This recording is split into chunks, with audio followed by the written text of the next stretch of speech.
Hebrews, Hebrews, Hebrews. This is non-Messianic Conversations. It's our Tuesday Bible briefing, um, the 6th of January, 2026. Okay, our topic today is a greater understanding of the God of Israel. That's how I'm going to title it. So tie your shoes up because we're going for a ride today. Okay, well, you can go to our non-Messianic conversations, go to our channel, non-Messianic conversations. Check out our videos. We have over 100 or so videos so far that we posted to this channel. These videos will lead you to the truth of the Holy Scriptures. And if you like what you're hearing and receiving, I'm asking you to like, share, and subscribe to the channel. Okay, it'll be greatly appreciated.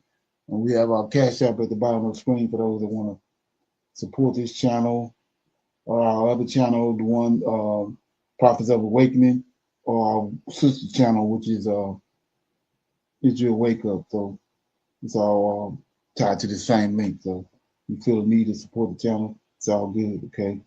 This channel was this is a non-Messianic channel for those that don't know. We deal with the Tanakh and the Torah, Tanakh being the Old Testament, so-called Book of Remembrance, and the Torah is the first 5 books of the Old Testament that was given to us, up to Moses by our Savior, our Redeemer, and our Deliverer, the Lord of Hosts. Okay, this channel was created to aid and assist all Hebrews who are waking up in these last days to their true identity, and also understanding who their Savior and their Redeemer truly is. Shalom and welcome to the channel, and welcome to our Tuesday night Bible briefing. Okay, with that being said, we're gonna do our normal, which is a moment of silence, prayer, songs. We have some current events. We have some need to know information. Then we open it up for anybody with any questions, any comments, any dialogue or testimonies. And then we go into our topic for discussion, which is while you were watching Venezuela, Trump quietly put Canada on notice. So we're going to check that out, and we're going to break it down. It's a lot of meat in that. So I'm going to do what I can to break it down.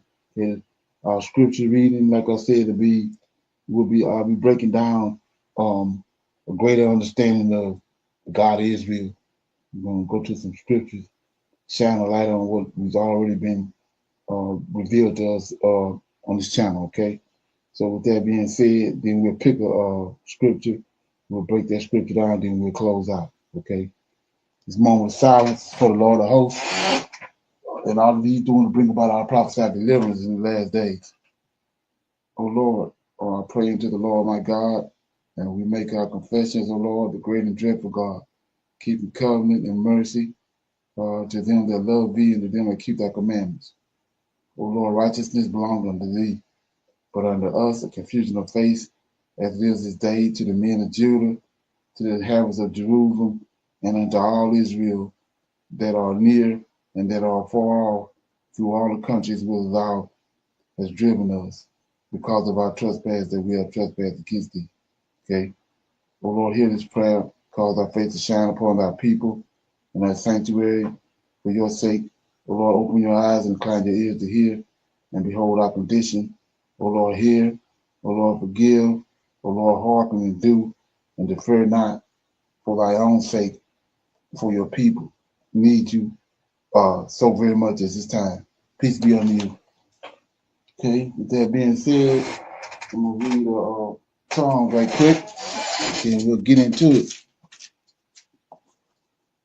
Okay. Okay, I'm going to read Psalms 1. Blessed are the righteous. Blessed is the man that walketh not in the counsel of the ungodly, nor standeth in the way of sinners, nor sitteth in the seat of a scornful. But his delight is in the law of the Lord, and his law doeth he meditate day and night. And he shall be like a tree planted by the rivers of water, that bringeth forth his fruit in his season. His leaf also shall not wither, and whatsoever he doeth shall prosper. The ungodly are not so, but are like the chaff which the wind driveth away. Therefore the ungodly shall not stand in judgment, nor the sinners in the congregation of the righteous. For the Lord knoweth the way of the righteous, but the way of the ungodly shall perish. Okay, so that was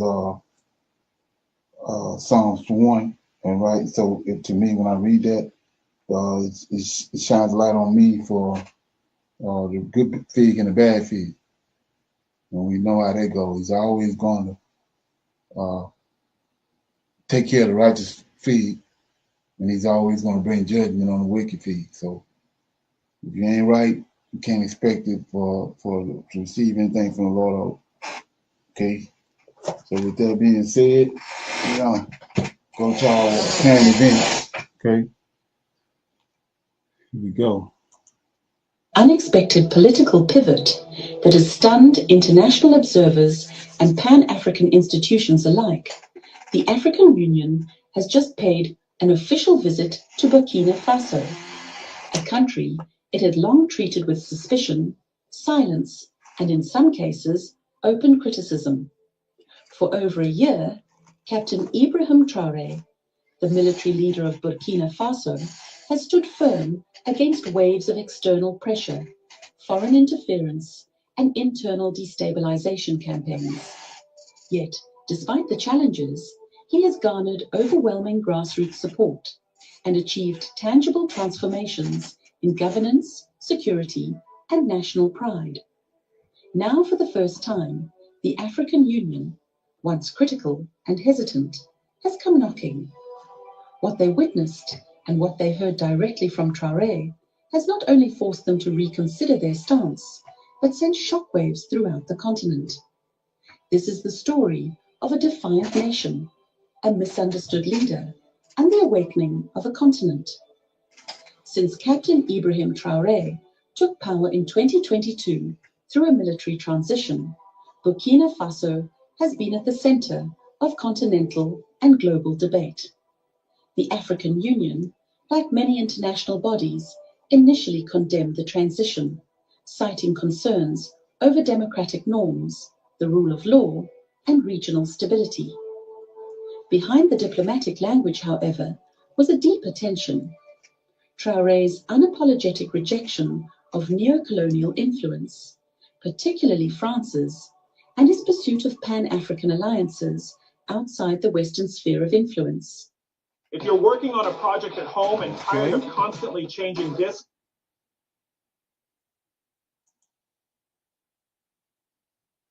moves, while celebrated by many African youths, was seen by the African Union's traditionalists as radical and destabilizing.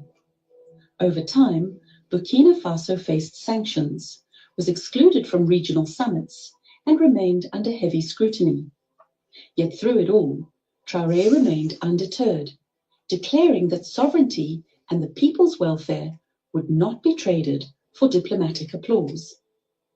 The turning point, an invitation and a conversation. The recent visit was not merely ceremonial. It was the result of growing pressure within AU ranks from younger member states and reformist voices who urged the Union to engage, not isolate, Burkina Faso. After months of negotiations and quiet diplomacy, an official African Union delegation, led by top commissioners and political affairs advisors, landed in Ouagadougou. The mission? To understand the ground reality, and crucially, to hear from Captain Traoré himself. In a highly anticipated closed-door session that lasted several hours, Traoré laid bare his administration's vision, his challenges, and his roadmap for Burkina Faso's future. He spoke with conviction about national security reforms, agricultural revolutions, youth empowerment initiatives, and his strategy to rebuild state institutions from the bottom. Found implications. For one, it signals a new willingness to break away from externally dictated norms and begin defining African progress on African terms. Secondly, it reignites the push for a united Africa that is economically interdependent, militarily cooperative, and diplomatically assertive. Traoré's emphasis on local manufacturing, internal security, and food sovereignty aligns with the aspirations of many African countries seeking to exit the cycle of dependency. Already, the visit has spurred renewed debates in parliaments across Africa, with some opposition parties calling for similar self-reliant models in their nations. More than any institution, it is Africa's youth that have resonated most with this shift. Across social media platforms, the hashtags #Traoré was right, #Africa for Africans, and #NewAU have trended for days. Young people from Kenya to Cameroon are calling on their leaders to follow Burkina Faso's example. Put the people first, invest in local capacity, and cut the cords of foreign control. Traoré has become not just a leader of a nation, but a symbol of a generational revolt against the status quo, rewriting the African Union's mission. Perhaps the most powerful consequence of the AU visit is the potential recalibration of the Union itself. Long accused of being slow, bureaucratic, and detached, the African Union is now being pressured to evolve into an institution that represents not just the elite, but the everyday African citizen. Okay, so you see right here, like I said, I've been screaming this one at the top of my lungs forever, how that we're in a transitional phase, and then in next month AU is going to become one body. And so these people then watched what was going on over in with Burkina Faso and Mali and Niger, and now they've sent a contingent to Burkina Faso, and it's obvious what they want to do. They want to take Traoré and make him the first AU leader. And believe me, the West and the U.S. and everybody over here, they got a serious problem with it. So it already broke loose, but you got to be looking for, like Traoré said, violence is coming. This is what these people do. So any feedback? Shalom, brother Leonard. I was just gonna say that video sounded like a AU ad for Torres presidency, and that's right. That's kind of what it was. But yes, sir, that's definitely what I see with the black winter coming, though, with him warning about that, just that they know what's coming to try to oppose that African Union. Exactly. Right, and so like I was saying before, when everything you see going on right now is because of what we've been reading about, what we've been revealed to us as was prophesied by the Lord of hosts. It's already in motion, and these people because of where they originated from. They originated from rebellious angels, rebellious giants. And they the children of those rebellions. So they rebelling against what the Lord of hosts already spoke it. He said he spoke it, he performed it, he bring it to pass, and they trying to usurp it. And that's what we're looking at. So it's not that they're gonna win. We know they ain't gonna win because we at the end. Okay? They ain't gonna win. So got anything else on that? No, sir. Okay, here we go. This part of it right here. Here's a example of it. Check it out.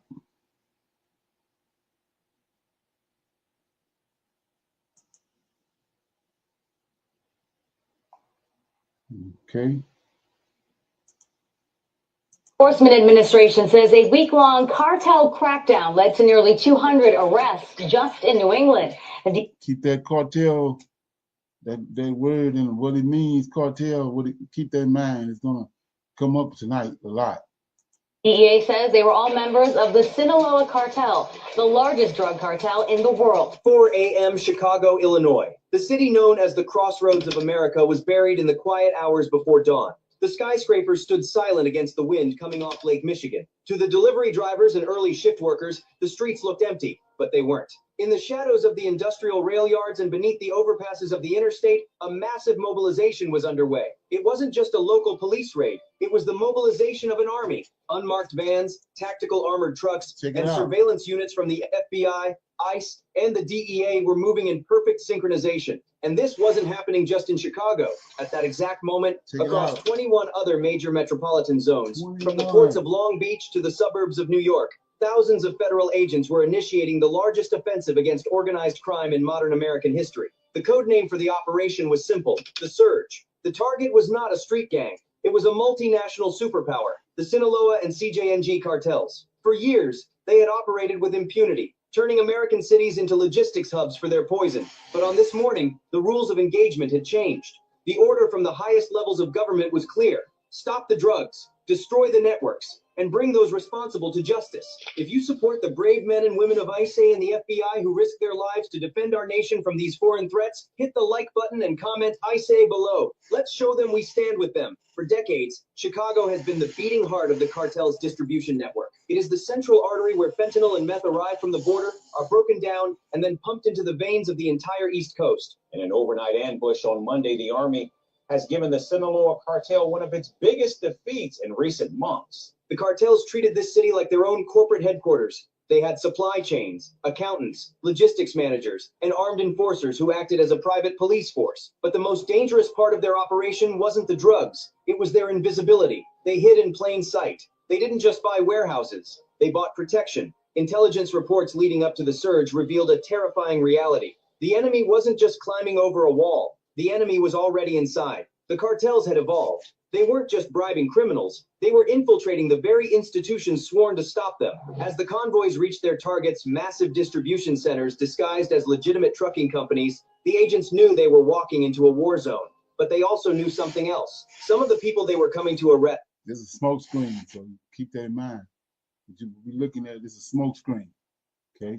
Weren't wearing cartel colors. They were wearing badges. The betrayal ran deep. Sheriffs, border inspectors, and federal officers had sold their loyalty for cartel cash. They had turned the shield of law enforcement into a sword for the enemy. As the first breach charges detonated against the steel doors of a warehouse in Chicago's industrial district, the war on drugs fundamentally changed. It was no longer a policing action. It was a purge. The silence of the morning was shattered by the sound of flashbangs and the shouting of federal agents. Federal agents, get down! The raid had begun, and for the first time in years, the Sinaloa cartel was about to feel fear. The scale of what agents found inside those Chicago warehouses was beyond anything seen in previous operations. It wasn't just bags of drugs hidden in tires. It was an industrial assembly line of death.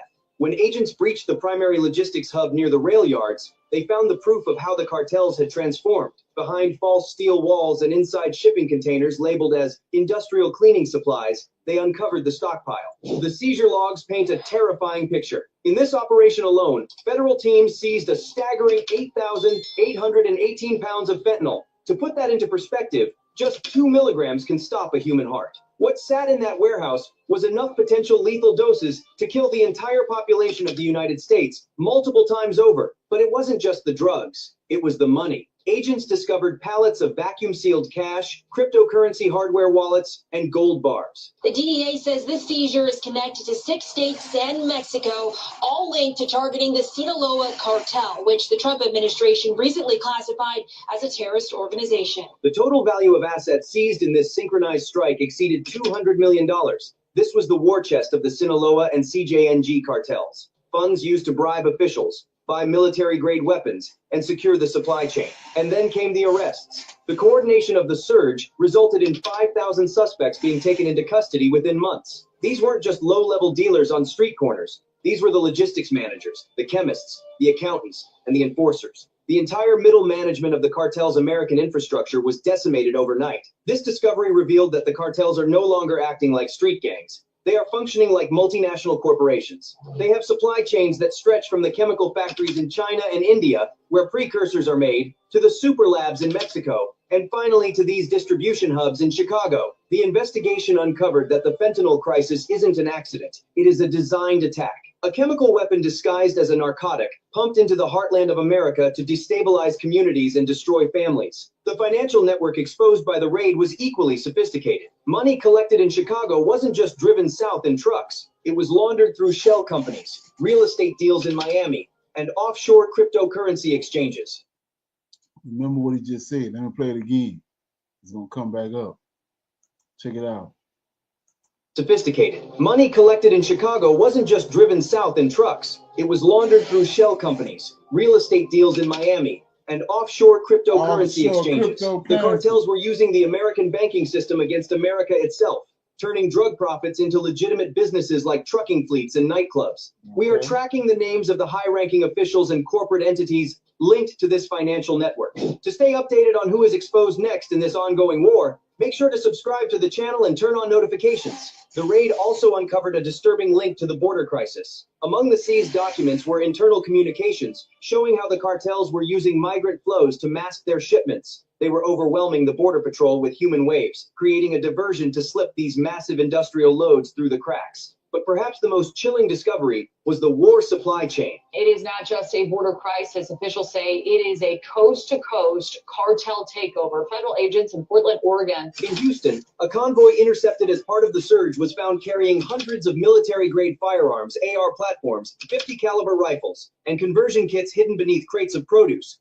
These weapons were heading south to arm the cartel's private armies that would use them to protect the very poison being sent north. The surge proved that this is not a crime problem. It is a national security threat. The cartels have built a state within a state, and until this moment, they operated with near total impunity. Okay. Let's get it. Shalom, brother. This been going on a long time. So, so like when you said smoke screen, yeah, why problem. Right, right. Yeah, they're making it a big now it's a problem all of a sudden. This is normal business. Oh yeah, exactly. And then some right, because how they already rich, you know. Right. It's this part of that black winter.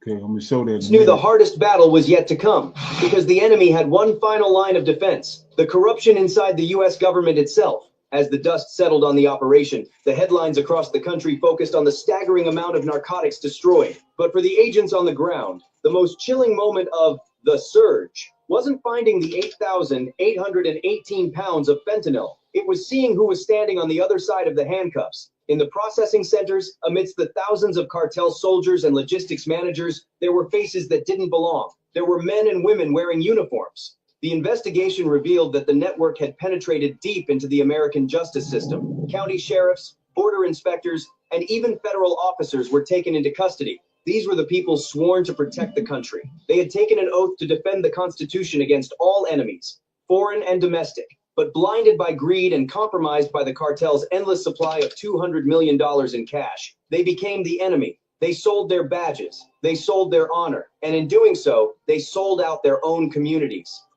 Hebrews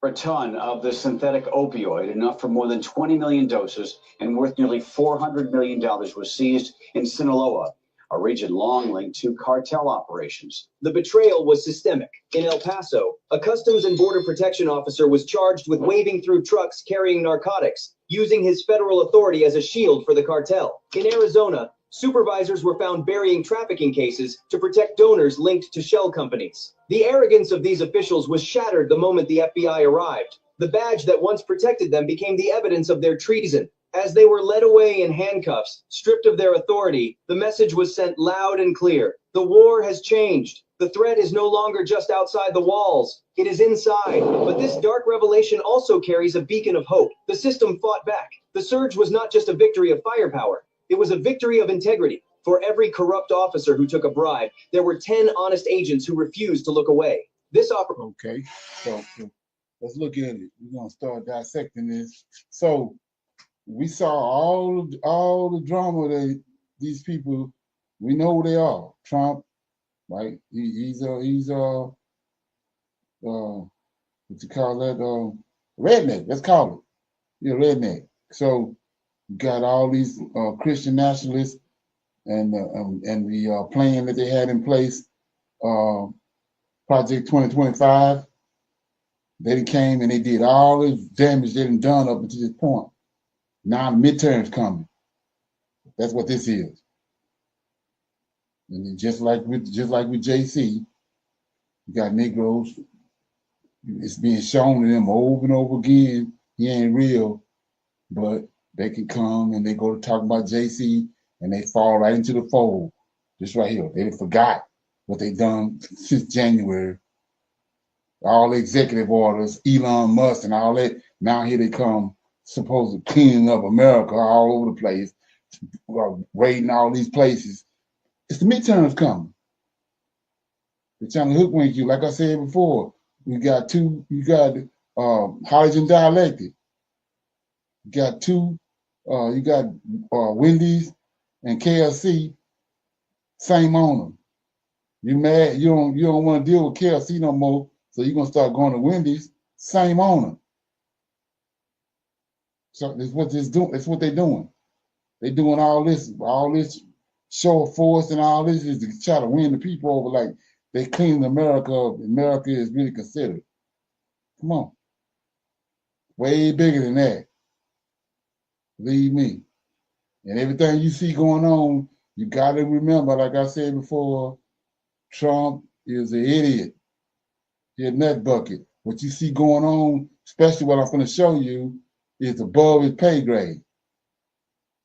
He don't have a mindset for it. It's an ancient intelligence that's been passed down. Edomite bankers, like I showed you.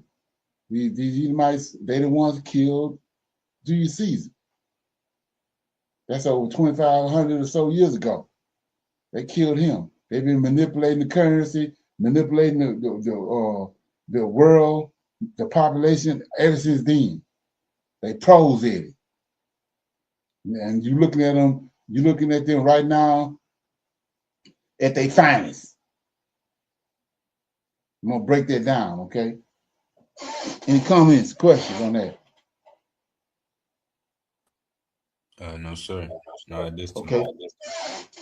Yeah, so we gotta excuse me. I caught fire this morning, so yeah. So here we go. This is some need to know information.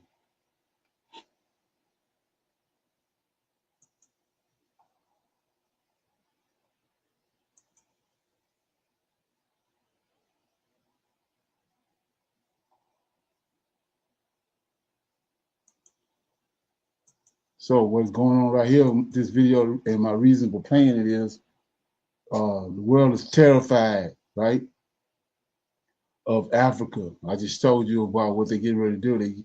They lining up, they're getting ready in next month to become one block.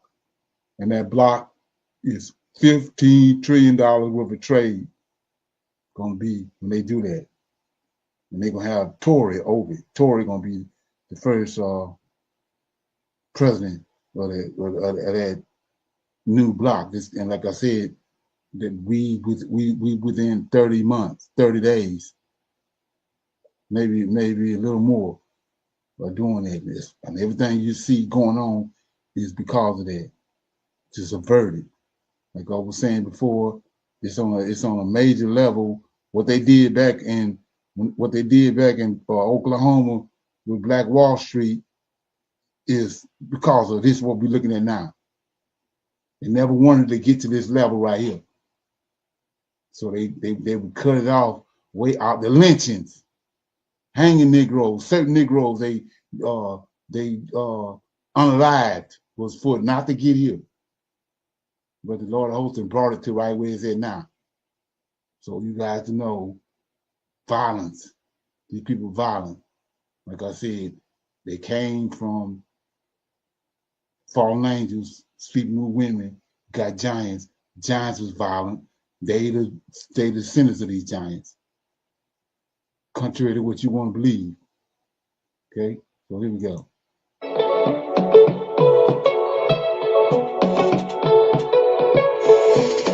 Imagine a single market spanning 1.3 billion people, a market that begins to rival the U.S., China, and the... So it says everybody wants to associate prophecy with Genesis chapter 15, these 400 years, which I'm telling you, it ain't it's off. But here go the money you're looking at for us to get the hell out of here right here. Okay. The entire European Union in economic weight. A market so vast, global powers are quietly worried. That market is now forming in Africa, and we're going to ask the bold question: why is the rest of the world suddenly on edge about Africa's economic future? So it's a certain people they need to run this $15 trillion trade block. The children of Jerusalem, Judah, Benjamin, Levi, that they brought over here. They got to take them back over there. So $15 trillion, if you can't get Israel back to the west coast of Africa with $15 trillion, something wrong. In the next 20 minutes, we'll uncover how the African Continental Free Trade Area could catapult Africa's GDP into dominance, and why this has governments and corporations scrambling. Stick with me. By the end, you'll understand not only the numbers, but the hidden power shift happening under our radar. I think many Africans, millions and millions of Africans, are tired of being poor. We are tired of being, as I said earlier, on the periphery of the global economy. We understand that many countries I go to understand that as a single individual country, the chances of success are limited. But if we integrate our market, if we consolidate ourselves into this market of 1.3 billion people, that becomes a very, very attractive investment proposition. The FCFTA offers a huge opportunity for those who will be doing manufacturing on the continent, because the market of Africa is big, 1.5 billion and counting. So as FCFTA continues to be successful, then local manufacturers of health products will have a bigger and bigger market to access, and therefore be able to sell their products. In this way, we are very aligned with the FCFTA. But first, what exactly is the African Continental Free Trade Area? And can one trade pact really change the global order? Let's dive in. Y'all gotta stop throwing our clothes in the dryer after my... Yeah, so I'm gonna be calling these Hebrews out all through this video. So, because those who have ears to hear, let them hear. Okay. Most of the African Union's 55 member states signed the African Continental Free Trade Area Agreement, a decision that officially came to life in 2021.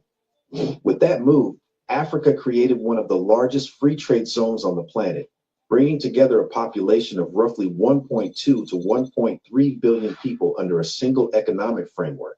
This is the fastest instrument in the African Union to be ratified, which to me signals a political will and of course legal commitment for those who have deposited their instruments of ratification. The scale alone is staggering. The combined GDP of participating countries stands at around 3.4 trillion US dollars. Hebrews. In other words, we're talking about a continent-wide market that is already operating in the trillions and home to more than 1 billion potential consumers and producers. And this matters because, until recently, Africa's economies functioned in isolation, fragmented into dozens of individual markets, layered with heavy trade barriers, and held back by weak regional connections. African Continental Free Trade Area aims to change that by cutting tariffs, aligning regulations, and making it easier for African countries to trade with one another. But because the character of Africa's economy is one that, in general terms, can be characterized as fragmented, smallness of national economies. Most of our economies are too small to be globally competitive individually.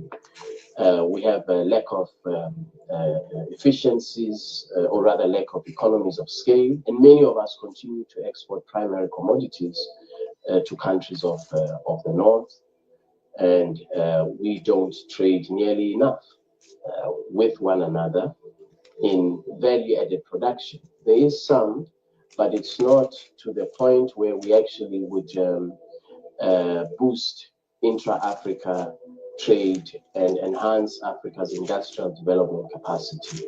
So the heads of state looked at this condition of Africa and said that we have to take concrete steps to reverse the situation, to place Africa on a path for industrial development and the ability of Africa for value-added production.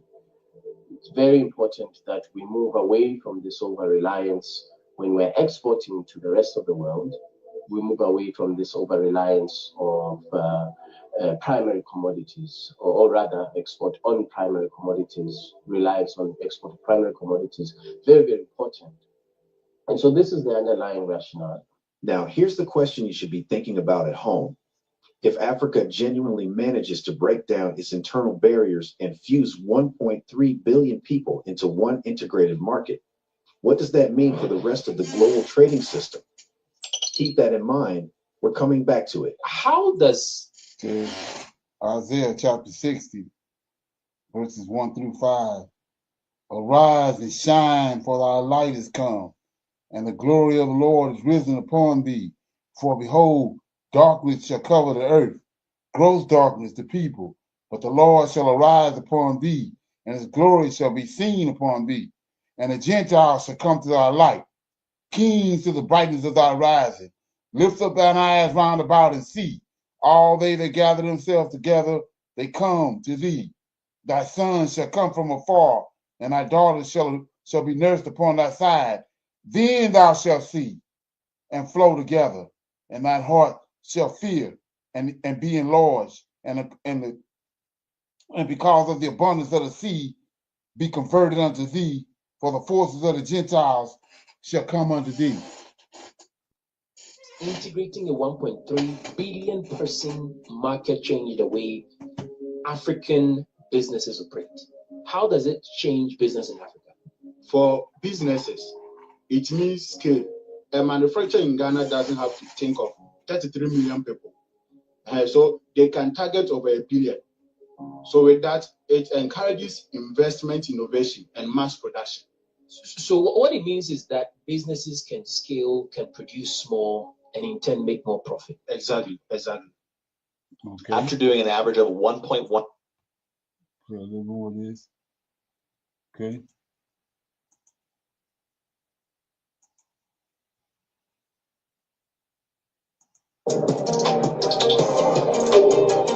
Now let's talk about what African Continental Free Trade Area could actually do for the continent, the potential economic shift that researchers have been trying to quantify.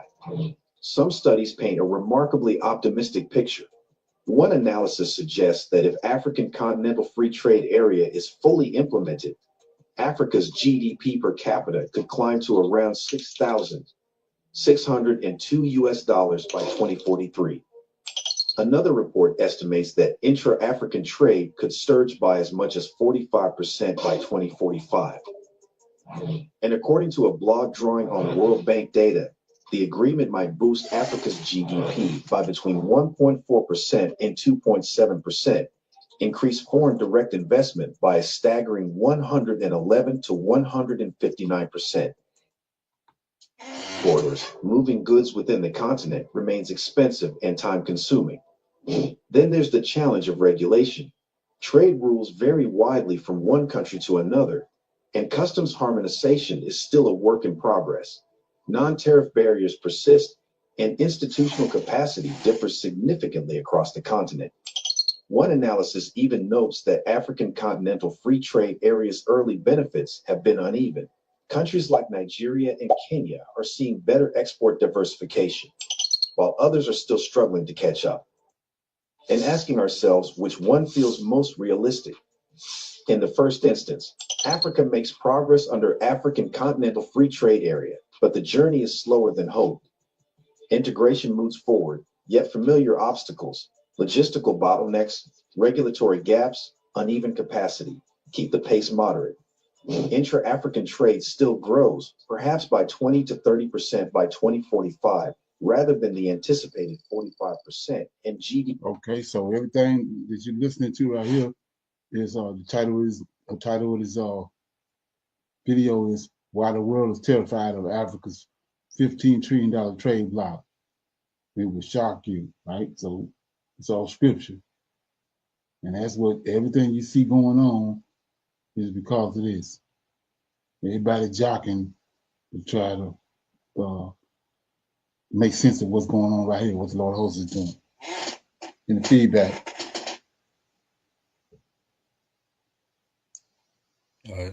Brother Leonard, shalom. I just wanted to second that scripture that you read. I mean, that's what I've been learning, and that's what it looks like is happening right in front of us. Forces of the Gentiles. All right, we got them. We've been like I said, got smoke screens up. They didn't just start putting these smoke screens up long ago when they concocted JC. That was a smoke screen. And now that we're in these last days, and if we're trying to figure out what's going on, and we can't see through the smoke because of what they got going on with JC. And Hebrews can't they can't see through it. And so, like I said before, what I got coming at the end of this video, at the end of this class, it's gonna be a doozy, right?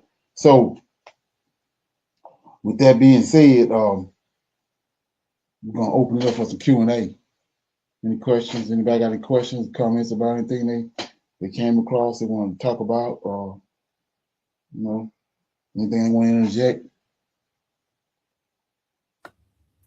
Shalom, yes, sir. Brother Leonard, can I read Genesis 11 verses 4 through 8 in the Targum, and can I get your breakdown of it? Okay, what you got? And it reads a lot different than it reads in the King James, and it says, and they said, oh, excuse me, hold on. And they said, "Come, we will build us a city and a tower, and the head of it shall come to the summit of the heavens, and we will make us an image for worship on the top of it, and put a sword in his hand to act against the array of war, before that we be scattered on the face of the earth. And the Lord was revealed to punish them for the work of the city and the tower which the sons of men builded. And the Lord said, Behold, the people is one, and the language of all of them. And this they have thought to do. And now they will not be restrained from doing whatever they imagine. And the Lord said unto the 70 angels which stand before him, Come, we will descend and will there commingle their language, that a man shall not understand the speech of his neighbor. And the angel of the Lord was revealed against the city, and with him 70 angels, having reference to 70 nations, each having its own language, and thence the writing of its own hand. And he dispersed them from thence upon all of the earth into 70 languages. And one knew not what his neighbor would say, but one slew the other, and they ceased from building the city. And shalom, that was Genesis 11, verses 4 through 8 in the Targum of Pseudo Jonathan. Okay, yeah. So first thing I want to do is, like I was saying, what a lot of people don't understand is that you got the order that's in place before these people got hold to our records, and the understanding of our records was we had Yahweh in heaven, and then he created another being under him, the Lord of hosts, which is Michael, the first thing he created after when he started forming and creating things was Michael. And Michael he's unlike any other being that the Most High created. He's like Yahweh. And the reason that he created him was that he's a consuming fire, and he cannot deal with his creation. He's a consuming fire. He can't deal with sin. Anything that's not in order, he can't deal with it. So in order for him to deal with his creation, he created another being somewhat like him, but not like him, but like him, a righteous being. And from there, he created the other 6 angels. So you have to understand that from the beginning, and that's going to take us into the end of the class. But yeah, so you got to understand that. That's what happened. So with that being said, okay, can you go back again on that? Oh, yes, sir. And it says, verse 4, and they said, come, we will build us a city and a tower, and the head of it shall come to the summit of the heavens, and we will make us an image for worship on the top of it, and put a sword in his hand to act against the array of war, before that we be scattered on the face of the earth. And the Lord was revealed to punish them for the work of the city and the tower which the sons of men builded. And the Lord said, behold, the people is one, in the language of all of them. In this they have thought to do, and now they will not be restrained from doing whatever they imagine. And the Lord said to the 70 angels which stand before him, come, we will descend, and we will commingle their language, that a man shall not understand the speech of his neighbor. And the angel of the Lord was revealed against the city, and with him 70 angels, having reference to 70 nations, each having its own language, and thence the writing of its hand, and he dispersed them from upon the face of all the earth into 70 languages. And one knew not what his neighbor would say, but one slew the other, and they ceased from building the city. Shalom. Right. So when you understand that, like one of the things they've done to us, like I said before, and maybe you know where that verse is at, but they said that in the beginning the Most High created the nations according to the children of God. Because the nation of Israel, right? Right, yes, sir. We know that ain't true because we just read. Right. It's according to the 70 angels. But this is my point. So we see right here, I'm gonna give you an example. In Daniel, I think it is. Let me get it right quick. So Babel, what Babel means is confusion of face. That's one of the characteristics of the Lord of hosts. He turns in people, wicked folks in against themselves and destroy their own self. And another thing he does when you out of order and you're not living the way you're supposed to live or operating the way he told you to operate, he's gonna bring a confusion of face. So that's what these 70 angels was for. That was what those languages were for, to bring about a confusion. Okay, so let's look at that. I'm in Daniel, okay, chapter I'm gonna start at verse 5. See, we have sinned. Daniel praying. This is prayer in Daniel 9, verse 5, starting at verse 5. We have sinned, we have committed iniquity, and we have done wickedly and have rebelled. Right? All this what brings about confusion of face. Even by departing from thy precepts and from thy judgments. Neither have we hearkened to thy servants, the prophets. We have spake in the name of our kings, our princes, and our fathers, and to all the people of the land. O Lord, righteousness belongeth unto thee. It's the Lord of hosts. But unto us, confusion of face. Right here. That's where the 70 angels come in. Because they objective is to build a tower contrary to what the Lord of hosts said, And notice the image that they want to build, the image that they want to manufacture got a sword. Let that front make. It says, but under us confusion of face, as it is this day, to the men of Judah and to the inhabitants of Jerusalem, and unto all Israel are near and that are far off through all the countries where thou hast driven them because of their trespass. So this is one of the things that he do. And like I said, when he don't change. So he brought about right here at the Tower of Babel, 70 angels, and the different languages was to bring about confusion, which is that what Babel is. It wasn't nothing they was doing that was right. Everything they was doing was unrighteous. And that's why he brought confusion to face. Okay? So, yeah. So that make any sense? Right, yes, sir. Okay. You got anything else? Shalom, brother Leonard.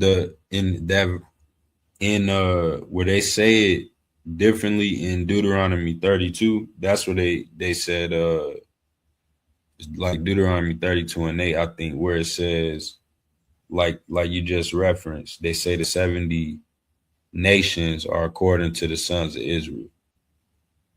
Right, can you read that? Right, yes, sir.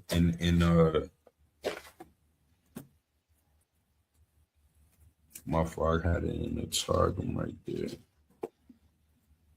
Okay, yes, sir. So remember the days of old, consider the years of many generations.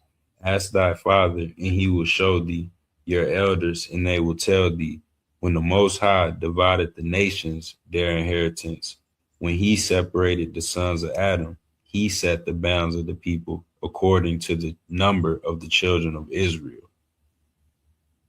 So we know that's not true. So can you read it again? Yes, sir. And it says, remember the days of old, consider the years of many generations. Ask thy father, and he will show thee, thy elders, and they will tell thee, when the Most High divided the nations their inheritance, when he separated the sons of Adam, he set the bounds of the people according to the number of the children of Israel. So now my question is this. Where did Jacob come from? From Isaac. Jacob, what you just read, Jacob came from Adam. Oh, right. You know what I'm saying? So they're right there. You see that? Right. Okay, so it's not, he didn't, then at that point, in that time, in that scripture, we see right here from what you just read, it was these angels. That's what they don't want us to know. That's why they ban the book of Enoch and ban the book of Jubilees and all that, because they don't want us to understand how everything really was going about. He set the bounds when the earth was divided. He bound up the earth according to the angels, not no children of Israel. And then you say how we know that? Because in Daniel, when Gabriel came to Daniel, he told him, I heard you, Daniel prayed in chapter 9, and then Gabriel came 21 days later. And then he told Daniel, I heard you the first day you prayed, but I was held up by the prince of Persia. And then soon after him, the prince of Greece is coming. Well, who these princes is? Angelic beings that was given authority over certain parts, allotments over certain parts of the earth. Right there, what we just reading.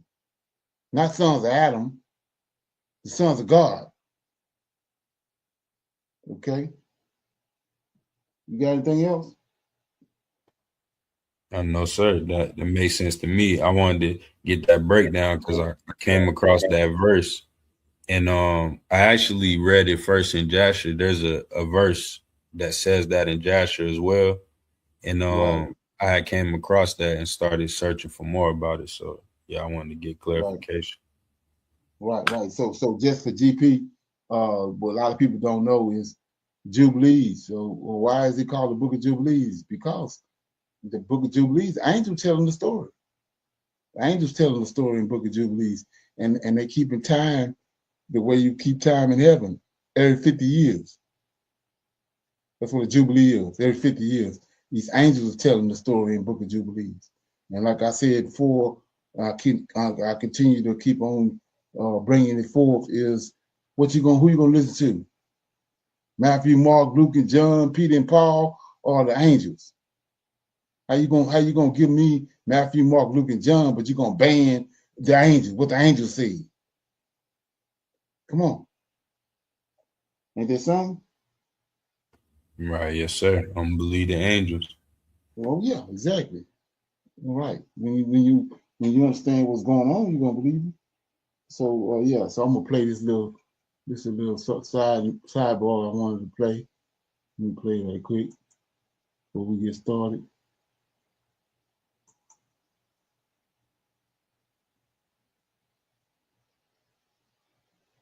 Everything you see me playing tonight is tied to what's getting ready to happen. Okay. And the reason to impeach me, I'll get impeached. President Trump is now warning House Democrats. I told you, the midterms is coming. That's what what we just saw. They're supposed to be cracking down on this and bringing all these people in. He's trying to paint this picture that he's some kind of reformer because we at the midterms. And he don't have no good, he ain't got no good report after all the bullshit he's done since he came in January. If they do not win in the upcoming midterm elections in November of 2026, then Democrats will impeach President Donald Trump for the third time. Keep in mind, in his first term as President of the United States, Democrats impeached him in the House of Representatives 2 times. However, it made it to the Senate and it never got the 2/3 majority. But now President Trump is saying if Democrats do win control of the House, he will be impeached. And the White House has been warning of this because what's going on right now and has been in the past is Democrats do not believe what President Trump is doing is to the best of the American people. Keep in mind, you can be impeached for treason, bribery, and for high crimes and misdemeanors here in the United States. Possibly, it just depends on how it's spun. But, okay, and this is the big thing. You need to have the simple majority in the House, okay, which right now there's a 5-vote majority for Republicans, but that could easily flip because every single House of Representative member is up for re-election. Every single member, what is this, 435 people, is up for re-election. Meaning, if this flips to Democrats, President Trump could be impeached, and he knows this. Okay? Let me show you something. Okay, what you think? Shalom. I think this is an interesting time, but I don't know if he'll be impeached or not, though. That's what I was gonna ask you, Brother Leonard. What do you think about that? Oh yeah. If the Democrats get back in there, yeah, I mean, you gotta, when you understand how these people operate, he didn't serve his purpose. He's not already served his purpose. Actually, if they leave him in there too long, he's gonna overstay his welcome, and he's gonna mess up what they got going on. So right. Me myself, I'm thinking that the time that he's gonna be in there is the time they want him in there. And they're gonna get him out. Like I said, it's not when you understand the ties that J.D. Vance got to Project 2025, he's serving a major purpose. He just his purpose ain't came yet. So you gotta understand that. Oh yeah. Mm-hmm. And when you say, what are you talking about? Well, they did the same thing with JFK and Lyndon Johnson. They used JFK for his charisma and his appeal he had on everybody, but the person they wanted in there was Lyndon Johnson. After JFK served his purpose, he was out of there. He was eliminated. Then Lyndon Johnson came in and served the purpose that they wanted for him to serve. Okay, the same thing when they brought in how they took control of our Federal Reserve. They used Wilson. They brought him in, a fall, and you know, one of their men. And once he served the purpose of, he got the money where these Edomites is over the Federal Reserve. He had served his purpose. These puppets, one puppet after another one. And like I said before, at the end of this conversation we'll be having tonight, this briefing, you're going to see that what you see going on on the world stage, it don't have nothing to do with Trump. He don't fit the bill. He's a puppet. They're using him. It's like I said, it's ancient knowledge, ancient genealogy that's been passed down that's doing this. They're using him as a puppet. They hide behind the scene. Just like what they did with the transatlantic slave trade. We got all these front companies, front people, but the whole time Esau was the one behind the transatlantic slave trade. He knew the history. He knew everything about what was going on. And he's the same one right now. He got stool pigeons and puppets that he got out there doing things for him. And like I said before, the temple. Notice how it came up and then it went back down and all that. The temple, all this what you're seeing now, these people want to build a temple. What you see going on, they trying to pave a way to build that temple. That's what it's at. Remember that. Okay. So with that being said, we're gonna go to our topic for discussion. And before I go into my scripture reading, dealing with and breaking down, giving a greater understanding on what the God of Israel is, I'm gonna shine light on this because this right here is just as important. When I get ready to break down what's going on with the Lord of Hosts and the understanding that the knowledge that was downloaded, received. Okay, so here we go. This is another one of those things I said about how these Edomites work. Okay, I turned everybody on to this channel before, but I don't know if anybody really going back looking at it. But here we go. We might go a little bit over tonight because this is some high-powered information. Oh, this ain't it. Here we go. Let's check it out. Focused on Venezuela.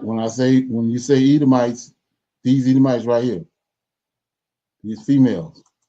And Mexico and Cuba and Colombia. Donald Trump just quietly put Canada in the hot seat. Why? Because the operation in Caracas isn't just about Maduro. It's an opening salvo against the British Empire. Here's what the president said. So we have to do something because we lost.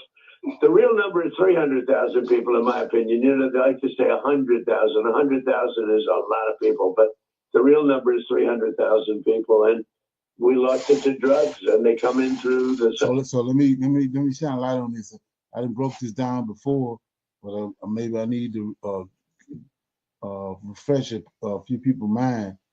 They have these people that's over in Israel are Edomites, and they've usurped Israel's throne. They've usurped Israel's land, and it's the harlot that the Lord is talking about, the whore. He's talking about in the last days. It's a fake woman in the land of Israel. So the information that they provided to us, to the population in the world, is that the throne of David is over in Great Britain. You say, what are you talking about? America came out of Great Britain and came here. It's 10 different incarnations of the four beasts. Great Britain is one of them. America came out of Great Britain, came here. But these Edomites, their objective is to bring the throne of David is in London.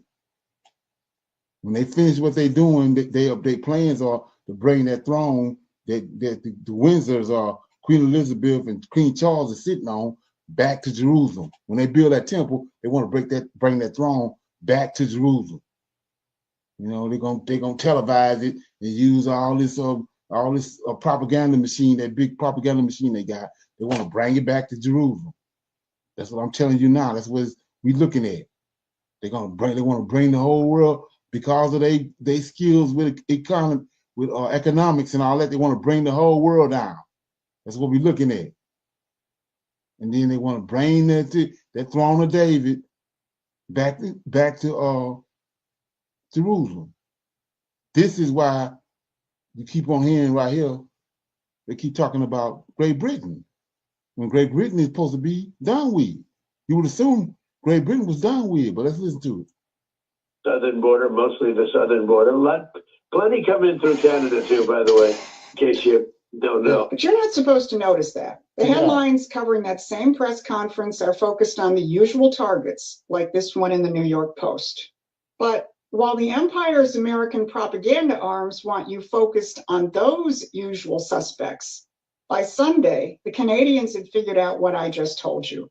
The editorial board of the Toronto Globe and Mail announced in their Sunday editorial that Venezuela's fate is a warning to Canada. Meanwhile, the rest of the narrative is being played out by the press, like the New York Times, which says that this is another regime change operation out of the Bush playbook and that it's going to split the MAGA movement. And of course, the New York Times' favorite new political figure, Marjorie Taylor Greene, played her part in feeding into the MAGA split narrative. Meanwhile, the Democratic Party is playing its assigned role in the narrative, shrieking about Trump's actions, and some are already calling for his impeachment. But here's where it gets interesting. Here we go. Some of Trump's opponents, like the former head of Britain's MI6 and walrus man John Bolton, immediately recognized that what the U.S. did in Venezuela was not a regime change operation. They're actually onto something. So they got everybody in the media thinking that this is a regime change. But check it out, where she's going. It isn't regime change. It's a surgical strike against the British Empire's irregular warfare, and a key component of that, which we have long called Dope Inc., the nexus of narcotics trafficking, terrorism, and the City of London. You go to cartels, I told you to keep an eye on with the cartel thing. Now watch this. Centered banking system. And today we're going to break that down. I'm Susan Kokinda. I've been tracking this since the 1970s, watching how the offshore banking operation was set up to sidestep regulation, sovereignty, and law enforcement. And I'm here to tell you that for the first time, someone is taking that on, and it's Donald Trump. Whoever invented this deserves a raise. Can't believe it. Donald Trump, like I said, what you're getting ready to hear is above his pay grade. Okay, but we're gonna break it down. If this sounds like your kind of fight, please hit those like, share, and subscribe buttons so we can reach more people. Here's what we're going to cover today. First, it's not regime change, and the empire knows it. Second, how the empire's operations of dirty money is now in the crosshair, and the Russians know it, and how Trump is deploying to defeat all of these imperial operations. You know that's a lie. So let's clear up the biggest misconception right now. Here we go. Many former MAGA allies, Candace Owens, Marjorie Taylor Greene, are screaming that this is neocon regime change 2.0. That's intentional. That's what I was telling you about. They got all these people out here. They do that. They got them like he told Jeremiah, look, you know, they got women weeping for Tomaz. They paid mourners. That's what this is. This is what you're looking at. Okay. They're just looking at the surface or outright lying. But listen to Secretary of State Marco Rubio. Check it out. He told us exactly what this is. I want to start with this big picture question. Is the United States now at war with Venezuela? Yeah, remember, you're a faggot and she a lesbian. We got to call it for what it is. There's not a war. I mean, we are at war against drug trafficking organizations, and not a war against Venezuela. You cannot continue to have the largest oil reserves, in the world, under the control of adversaries of the United States, not benefiting the people of Venezuela, and stolen by a handful of oligarchs around the world, including inside of Venezuela, but not benefiting the people of that country. Did you catch that? He didn't blame socialism. He didn't blame communism. He blamed oligarchs and drug trafficking organizations. Watch this. Now, that takes us back to Trump and his targeting of Canada, which no one seems to want to talk about. Because when you put the words oligarchs and drug trafficking organizations in the same context, you aren't just talking about the cartels in Mexico or Colombia. You're talking about key characteristics of the British Empire, which is the epitome of oligarchy. Or to put it another way, the rule of the few, which is what oligarchy means. And when it comes to drug trafficking organizations, the British Empire has been the most notorious entity in the world. This is what I want you to. This is what I want you to get right here. I keep saying over and over again, they bringing it. They're using Trump because America is the the leading economy in the world. Everything based off the dollar. They want to bring the whole world down, right? And so, but she's gonna tell you they got a whole truckload of money somewhere else. That's off the record. That's the money they're gonna use to come when Israel gonna rise up with it. They're gonna build a temple and all that with this money, this cartel money that they've been had. Watch this. When it comes to making money off nobody knows about. Check it out. Drug trafficking, going back over 200 years. 200 years, including the notorious opium wars of the 19th century. Check it out. This has never stopped. It's just taken a new form. And that's the importance of Canada in this picture. It is run by the empire's favorite central banker, Mark Carney, and it is the major political outpost for the crown in North America. Check it out. Used for drug trafficking, as the president mentioned, that's where all the money immigration and terrorism. Unlike, say, someone like Mexican President Claudia Sheinbaum, whom Trump accurately characterized as terrified of the cartels, Carney has actually facilitated the financing arm of the cartels. Check it out. In his former role as the head of the Bank of England. While no one else is picking up on the Canada angle, some interesting folks who are not exactly Trump supporters are picking up on another aspect of this, on the fact that what the US did in Venezuela is not regime change. Let's start with the former head of MI6, Sir John Soros. He isn't clutching his pearls about democracy. He recognizes this for what it is. What Trump did is a demonstration of raw power that bypasses the empire's rules-based order. Well, first of all, I think I'd be cautious about using the phrase regime change. The Americans have abducted the leader of Venezuela. It's over our pay grade, the average Negro. Maduro, and taken him to the US to stand trial. But they are now already dealing with the regime. The army remains in power, the legal structures of the regime remain unchanged, and they're already talking to Delcy Rodriguez, the vice president who's been sworn in as the new president of Venezuela, and distance themselves from the opposition. So this isn't the sort of regime change of the sort that we saw in Iraq, and it's commensurate with the clear reluctance by Trump to put large-scale forces on the ground. Sir John admitted this operation is new territory.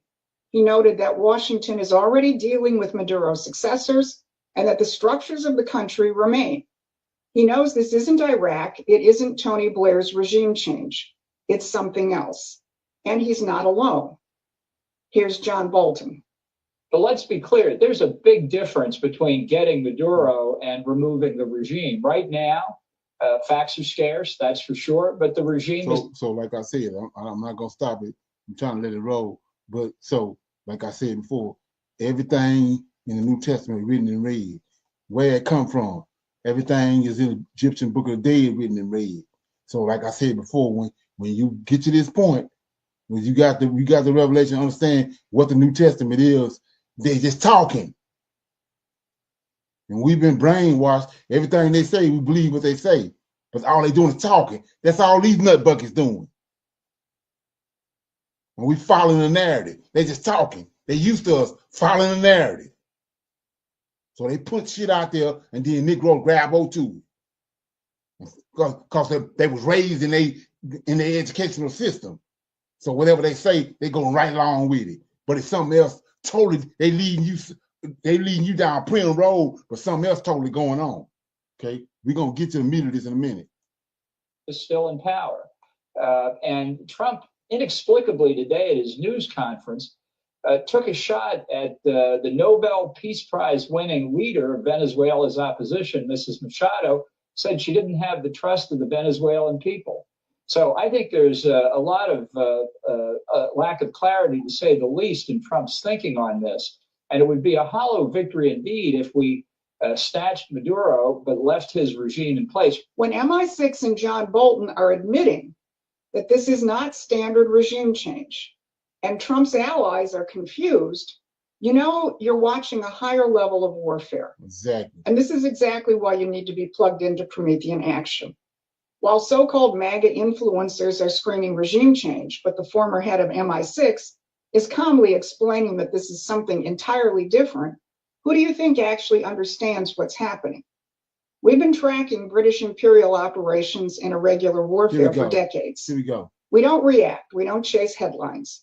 We understand the enemy's playbook because we've studied it and fought it since the 1970s. So if you're tired of being confused by people who you think are on your side, subscribe to our free newsletter at Promethean Action. Most people spend a fortune on supplements, doctor visits, and we're gonna get there. We got all the time in the world. Here we go. You see what Trump is actually doing so you can defend it and explain it to others. So head on over to Promethean Action and subscribe to our free newsletter.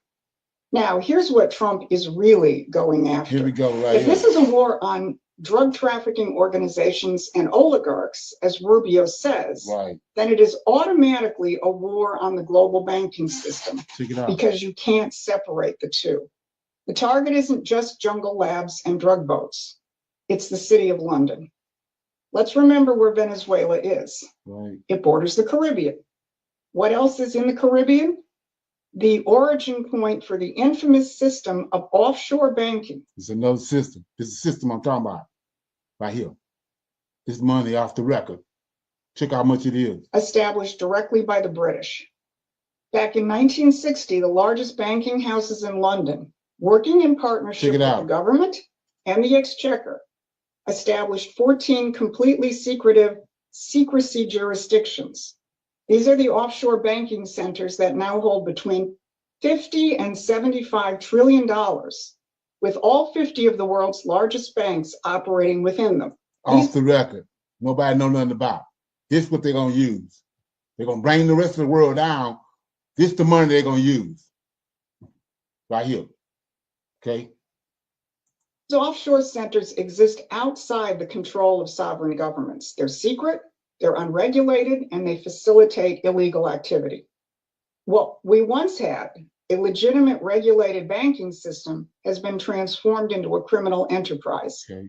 And interestingly, the Russians have known this for years and have been. So like I said, everything you just saw was a joke. People that know, like she just said, Putin and eczema, oh, they know that's a joke. That's for us over here. The lowly Israelite, the Hebrew Christian. See? But all that's a smoke screen. They already know he's nowhere in hell. He's dealing with the cartels. That's where all their money at. That's the money they're gonna use after they, like I said, after they bring this whole system down, this global system down. That's what they're gonna use. Go back to Albert Pike. 3 world wars. After the last war, that's when this is what they planning to do. That's when Israel comes with the temple. It's all about the temple. Okay, golden age. Been more vociferous about it than any Western government. In a 2014 speech, Viktor Ivanov, then Russia's. Okay, got anything on that? That video is, if you want to watch it, while you watched Venezuela, Trump quietly put Canada up to notice and the channel is Promethean Updates. You got any feedback on that? Yes, sir. How, Brother Leonard, how would this affect the Sahel Well, or the AU? Well, they already got plans. We see right now, like I'm saying, this is what they got planned, and it's in direct collision with the Most High's prophecies in the last days. This is what they got planned. So we already see they already got their sights on the Sahel when what they doing with Nigeria, right? Right. True. They got, and then we saw what they just done with Venezuela. And I was talking earlier in the week, I think it was Sunday, at the Sunday Advanced Bible Study, was they gonna Venezuela's supposed to be making a big deal with China and Russia this week, pertaining to that oil that they have over there. Venezuela got the biggest oil deposit it is in the world. It was gonna, and January 1st, the petrodollar was done away with. So what you just saw happen had to happen when it happened, because the guy Moderna, whoever that guy is in Venezuela, he was getting ready to make a deal with Russia and China for oil. And Russia and China, especially China, with the Road and Belt Initiative, that oil is the focal point of their whole everything they done set up, everything they done built. They need that cheap oil out of Venezuela to keep everything going with the Road and Belt Initiative. So Trump came in to cut it off, which is, like I said, all hell from the break loose, because he done stepped on their toes. And people don't understand that. But the hidden hand behind all of it is Esau. He's bringing this whole thing down. It's a slow demo job. And like I say over and over again, you can do with it what you want to do with it. All I'm gonna do is break it down. So what you think? You got anything else on that? Shalom. I'm sorry, excuse me. That all of that makes sense though. Especially because we know what they have planned. So, and you need resources to accomplish that plan. Right. Like she just showed you about all the money they got. The real banking system is off the grid. The money that the world dealing with, Esau got, like she said, 200 years. They got 14 different accounts of trillions of dollars that is off the record, off the grid. So when they collapse everything on the world, they got money, they got it, what they need. To do what they're gonna do. Temple, they ain't gotta worry about the Muslims no more. The mosque gonna be sitting there for, they're gonna get rid of that, and then they want to build a temple. That's what this is all about. As far as they're concerned, they past due. They're supposed to been built the temple. Everything you're seeing though is they manipulating the world to get to that point where they want to build that temple. And like I said, when you go back there and look at all these Hebrew Christians and all that, they're gonna flip out if they do build it, because they all bent out of shape on JC, an idol. Okay, but that's what their plans is. I really don't think it's going. When you look at scripture, I don't think it's going to happen. But I'm just showing you what they doing, their plans are. Okay. Right. Yes, sir. Yeah. So okay.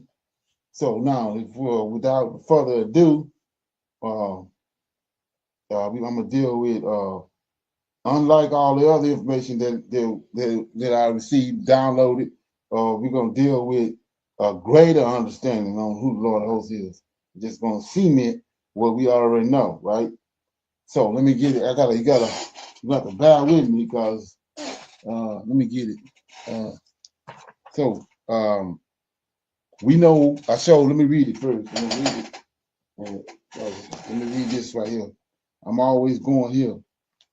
Right back when I first got the I was the revelation on this, and it was shown to me. The light was shined on it. I'm gonna start with that. I was in Isaiah.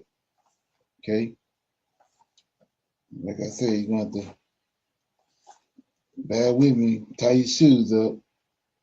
So I'm in Isaiah 44. Okay, I'm in Isaiah 44. This, like, I don't subscribe. We don't subscribe to the New Testament. Anybody that happen to chime in over here, don't deal with the New Testament. Don't deal with JC, Peter and Paul and all of them. That's concoction from the Greeks and the Romans. Concocted all that. And you know, we don't deal with idols. Curses tell us that he's gonna kick us out of our land, which happened with the Antioch Epiphanes, and we brought us over here, and we're gonna serve other gods. He ain't said nothing about us serving no son. He kicked us out. He didn't deal with us no more. He disconnected himself from us. So which one is it? He disconnected himself from us, or did he send somebody to come and lay hands on people? Which one is it? We know that he disconnected himself from us. That's why we that's why we've been in all this tribulation that we in. All the drama that's going on because he didn't disconnected himself. But he promised us in the last days he's gonna return to us. We're gonna go to the scriptures and search the scriptures out. Then we're gonna find him in the latter days. That's where we at. So I'm gonna go back to where I was at, chapter 44, verses. I'm gonna read 1 through 5 first, but my punchline is Isaiah 6. Right? It says, "Ye yet hear, O Jacob, 12 tribes, my servant, and Israel, whom I have chosen. Thus says the Lord, that made thee and formed thee from the womb, which will help thee. Fear not, O Jacob, my servant, and thou Jezreel." This is suffering servant right here, Jacob, not Jesus. Israel, the nation of Israel is a suffering servant. O Jacob, my servant, and thou Jezreel, whom I have chosen, for I will pour water upon him. Why are you gonna pour water on us? Because we've been hoodwinked. They denigrated a bunch of our books, denigrated our forefathers. We got Abraham a drunk. He can't wait to get off the boat and make some wine. Jacob a usurper. Okay, they didn't denigrate everything in our book. Okay, and then took the Lord of hosts, gave us another redeemer. When the Lord of hosts is our redeemer, Michael is our redeemer. Okay, so they didn't gave us JC. Okay, so anyway, it says, "I will pour water upon him that is thirsty, floods upon dry ground, and I will pour my spirit upon thy seed." See that? Not the Gentiles. I'm gonna pour my spirit upon thy seed. This is all gonna happen in the last days, where we at now. I'll pour my spirit upon thy seed and my blessings upon thy offspring. Don't sound like Gentiles to me. Okay. 4, "And they shall spring up as among the grass, as willows by the water course," one by one. That's what we're looking at. Okay, we're in the midst of that. 5, "One shall say, I am the Lord's, and another shall call himself by the name of Jacob, and another shall subscribe with his hand unto the Lord, and surname himself by the name of Israel." So let me make this plain. Verse 5 says, this is what we're doing now. "One shall say, I am the Lord's." So I'm gonna show you who that Lord is. It ain't JC. Okay, now I'm in verse 6. "Thus says the Lord, the King of Israel, and," see that? "And his Redeemer, the Lord of hosts." There go your Lord. The Lord of hosts. "I am the first, I am the last, and besides me, there's no God." So like I said before, I done had all kind of so-called super sharp Israelites. They want to come and they want to break that down and they want to they want to continue to try to make JC work. Well, let's go and break it out. Let's break it down. So and see why he's talking the way he's talking. Verse 6, "Thus says the Lord, the King of Israel," like I said, proper English, "and." So once you see the "and," it's another being. It's more than one being. It ain't Yah only. It's more than one being. So he says, thus says the Lord, the King of Israel, and his Redeemer, the Lord of hosts. So Yahweh and the Lord of hosts, two different beings. This Lord of hosts is Michael. He's over the Most High's host. He's the second in charge in Israel, in the land, in heaven. He's the strong one. He's the strong one of the Most High's kingdom. Just like Nebuchadnezzar had Zardan, Zardan over his kingdom, Yahweh got a strong one over his kingdom. He can't deal. He's a consuming fire. He can't deal with his creation. He had to have a being to deal with his creation for him. And so, what is Michael's name? He who creates. He who is like Yahweh. There's no other angel like him. Creator had to make him to run his kingdom. That's why it tells you it was a war in heaven. Michael and his angels fought with Satan and his angels. Don't say nothing about JC angels, or don't say nothing about Yahweh angels. Michael and his angels. Because he's the Lord of hosts over the Most High kingdom. Okay? So, we see that right there. So you say, what are you talking about? Well, let's go. Let's get in it. Okay? Like I said, tie your shoes up. So, I mean, I'm going to have to deal with these scriptures as they come. So, let me get it. Let me see where I need to go. Okay. Yeah. So, I'm going to go to... I'm gonna go to Deuteronomy. Matter of fact, I'm gonna do that. I'm gonna go to Deuteronomy. You know, I got so much, man. So anyway, I'm in Deuteronomy chapter 4. We're gonna remember what I just read. Thus saith the Lord, the King of Israel, and his Redeemer, the Lord of hosts. I am the first, and I am the last, and besides me there is no God. So it's two beings right there. Creator, Yahweh, and the Lord of hosts, his Redeemer. Like I said before, we don't have no time to fumble with it. Michael is the Lord of hosts. Yahweh and his Redeemer, Michael is the Lord of hosts. That's who went to Egypt and delivered the Israelites out of Egypt. That's who came to Adam in the cool of the day, not Yahweh.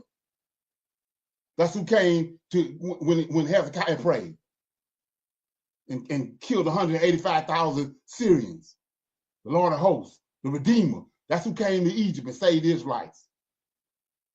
Okay, so it's Yahweh and his Redeemer. It's two of them. Okay, so now let's go to Deuteronomy. Okay, chapter 4. Tie your shoes up. Okay, here we go.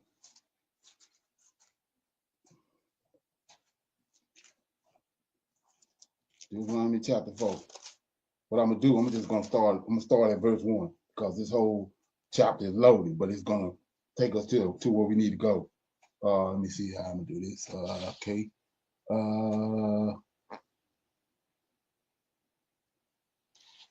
Okay, I'm starting at verse 1. It says, now, therefore hearken, O Israel, unto the statutes and unto the judgments which I teach you, or to do them, that ye may live and go and possess the land which the Lord thy God, your fathers, giveth you. So this Lord thy God is Michael. Remember that. Okay.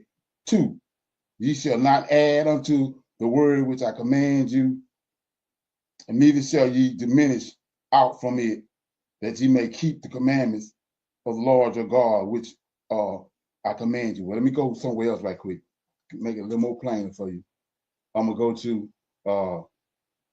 Exodus. This is one of my this is a golden scripture right here. Let me go here right quick.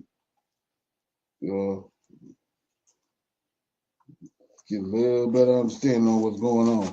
I mean, Exodus 23 and 20. And like I said, nothing what I'm reading, I didn't write it. Okay, it's been there. It's just that it's been hidden and hoodwinked. So I'm in 23, Exodus 23. Anybody been on this channel should know. I'm in 23 and 20. We on Mount Sinai, and the creator God, Yahweh, came down on Mount Sinai, and he's talking to Moses in verse 20. He says, behold, I send an angel. See that? I send an angel. JC not an angel. I send an angel before thee to keep thee in the way and to bring thee into the place which I have prepared. So Yahweh got an angel to do all this for him. He ain't doing it. He got an angel. Like I said, he sent an angel to Adam in the cool of the day. That wasn't Yahweh. This angel that's been there from the beginning. So he says, 21, beware of him. He telling Moses this. Beware of this angel, obey his voice. Provoke him not, for he will not pardon your transgressions, for my name is in him. This should ring a bell, because this is what they put on JC. But we see right here it's an angel. He's overseeing. So if anybody's gonna die, anybody gonna get beat with a cat of nine tails, it's gonna be him.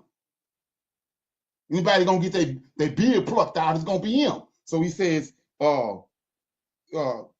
he will not pardon your transgression. This angel will not pardon your transgression, for my name is in him. Okay, same thing they telling you about JC. Okay, 22. But if thou shalt indeed obey his voice and do all that I speak, see that? Yahweh speaking to this angel, and he gonna come tell Israel. So if you do all that he tell you that I told him, see that? That's what he's saying. Then I will be an enemy unto thy enemies and an adversary unto thine adversary. So go back to what I just read. Let me do it right quick. Isaiah. Let me read it. Let me make this plain. So now I'm in Isaiah 44. Read it again. Verse 6. Isaiah 44 and 6. Thus saith the Lord, Yahweh, the King of Israel, and his Redeemer. You go to Redeemer. They didn't told you JC the Redeemer. And his Redeemer, the Lord of hosts. I am the first. Look what he say. I am the first, and I am the last. Remember that. I am the first, and I am the last. Besides me, there's no God. Now let's go back to Deuteronomy. Now I can read Deuteronomy chapter 4. Okay. So now I'm in back and forth. In verse 3. Your eyes have seen what the Lord did because of Baal-peor, for all the men that follow Baal-peor, the Lord thy God, he goes to the Lord of hosts, the Lord thy God have destroyed them. Did he say Yahweh? When you understand what's going on. The Lord thy God have destroyed them from among you. But ye that did cleave unto the Lord your God are alive, every one of you this day. Behold, I have taught you statutes. Look at this. See that? Remember what the 200 angels did. They came down and taught mankind. So whoever teaching Israel, he's an angel. Behold, I have taught you statutes and judgments, even as the Lord my God commanded me. See that? I told you. He just told me. Whatever listen to what he say. Everything he telling you, I told him. So he says, behold, I have taught you statutes and judgments, even as the Lord my God commanded me, that ye should do so in the land whether ye shall go to possess it. Keep thereof and do them, for this is your wisdom and your understanding in the sight of the nations, which shall hear all these statutes and say, surely this great nation is wise and understanding people. For what nation is there so great who have God? See that? God so nigh unto them, as the Lord our God is in all things that we call upon him for. And what nation is there so great that have statutes and judgments so righteous as this law, which I set before you this day? Only take heed to this verse 9. Only take heed to thyself and keep thy soul diligently, lest thou forget the things which thine eyes have seen, and lest they depart from thy heart all the days of thy life. But teach them thy sons and thy son's son, especially the day that thou stoodest before the Lord thy God in Horeb, right? when the Lord had said unto me, gather me the people together, and I will make them hear my words, that they may learn to fear me all the days that they shall live upon the earth, that they may teach their children. So you say, this brother off track. Let me backtrack right quick. I'm gonna read this right here. I'm gonna make it plain. Negroes ain't reading like this. So it says 10, especially the day that thou stood before them. Look at this. Especially I'm in verse 10. Deuteronomy 4 and 10. Especially the day that thou stood before the Lord thy God in horror.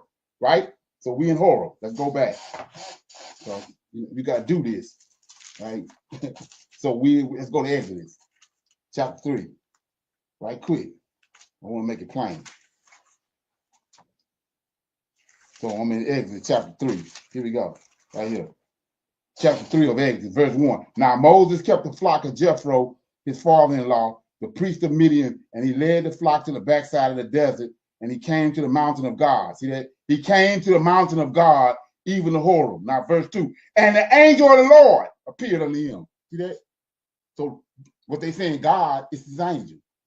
The Yahweh just told them, I'm gonna send an angel. I just came down here for 6 days and a Sabbath. I'm going back up. This angel gonna be here. This who you dealing with. Deal with him. He's my representative. He's the Redeemer. Deal with him. Okay? Right here. Like I said, I didn't write it. Verse 2.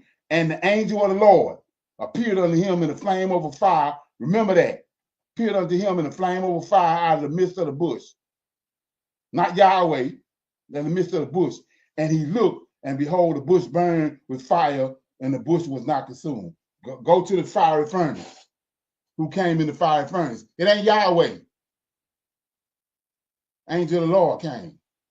Nebuchadnezzar said he looked, he put 3 men in there, but now it's 4 in there. One like the Son of God. That's the angel. Angels are sons of God. Same angel right here. So let's go back. I'm just going to make it plain for you. So now I'm in verse 10, 4 and 10, Deuteronomy 4 and 10. Go back here. We're going somewhere, right? Okay, now here we go. 4 and 10. Okay, 4 and 10 says, surely the day that thou stoodest before the Lord thy God in Horeb, I just showed you that's the angel. And when the Lord said unto me, gather me the people together, and I will make them hear my words, that they may learn to fear me. See that? All the days that they shall live upon the earth, that they may teach their children. And you came near and stood under the mountain, and the mountain burned with fire unto the midst of heaven, with darkness, clouds, and a thick darkness. And the Lord spake unto you out of the midst of the fire. See that? And ye heard the voice of the words, but saw no similitude, only ye heard a voice. Let me read it again.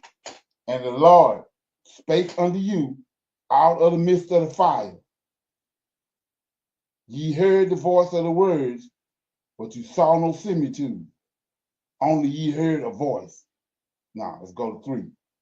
And he described, and he declared unto me his covenant, which he commanded you to perform, even the 10 commandments that he wrote them upon 2 tablets. Now let's look at that right quick. We got to do this. So it says in verse 13, and he declared unto you his covenant. So who got the covenant? Let's go right quick. This is somebody that ain't been on here on this line, so they don't know this. So I'm in chapter 2, right quick. We get it. Chapter 2, verse 1 of Judges. Chapter 2, verse 1. And the angel of the Lord, and the angel of the Lord, and the angel of the Lord came up from Gilgal to Beckham, and he said, I made you to go up out of Egypt. I have brought you into the land which I swore unto your fathers. And I said, I will never break my covenant. This is who got the covenant.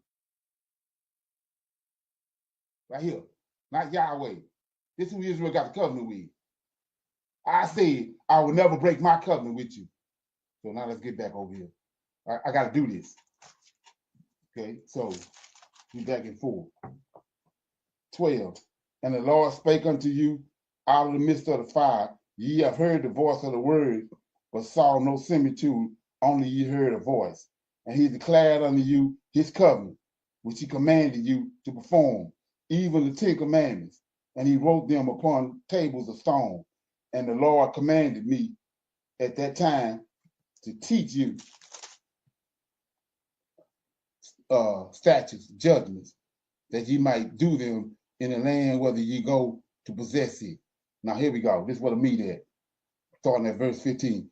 Take ye therefore good heed unto yourselves, for ye saw no manner of a similitude on the day that the Lord spake unto you in Horeb, out of the midst of the fire, lest ye corrupt yourselves and make you a graven image, the similitude of any figure, and likeness of a male or a female, the likeness of any beast that is on the earth, the likeness of any winged fowl that flieth in the air, the likeness of anything that creepeth on the ground, the likeness of any fish that is in the waters beneath the earth. Unless you lift up thine eyes unto heaven, and when thou seest the sun, check it out. And when thou lift up thine eyes unto heaven, and when thou seest the sun and the moon and the stars, even all the hosts of heaven, should it be driven to worship them and serve them, which the Lord thy God have divided unto all the nations under the whole heaven. Now here you go. Here we go right here. It's going to clarify Isaiah 44:6, right? The Lord and his Redeemer, right? But the Lord have taken you and brought you forth out of the iron furnace, even out of Egypt, this is the Lord of hosts, to be unto him a people of inheritance, as it is this day. Furthermore, the Lord was angry with me for your sake, and swore that I should not go over Jordan. This is Moses talking, and that I should not go in unto the good land which the Lord thy God giveth thee for the inheritance. But I must die in this land. I must not go over Jordan, but ye shall go over and possess that good land. Take heed unto yourselves, lest ye forget the covenant of the Lord. See that? We know who got the covenant. The angel of the Lord, your God, which he made with you, and make you a graven image, or the likeness of anything which the Lord thy God have forbidden thee. Now here you go, 24. For the Lord thy God is a consuming fire. Check it out. The Lord thy God is a consuming fire, a jealous God. When thou shalt begat children and children's children, and ye shall have remained long in the land, and shall corrupt yourselves and make a graven image or a likeness of anything, or he shall do evil in the sight of the Lord thy God to provoke him to anger. Now here you go. Here you go. Right here.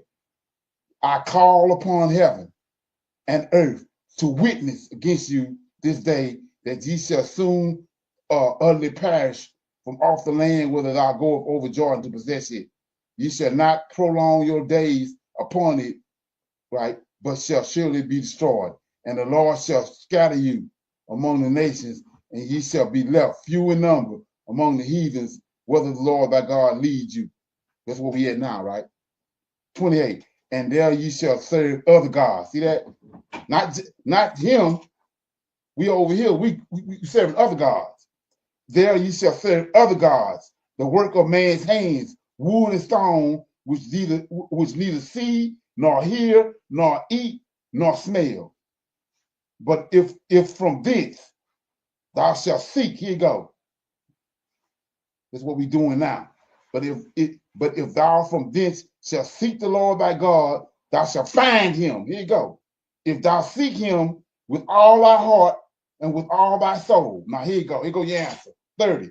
When thou art in the tribulation, that's where we at, the tribulation, contrary to what they told you.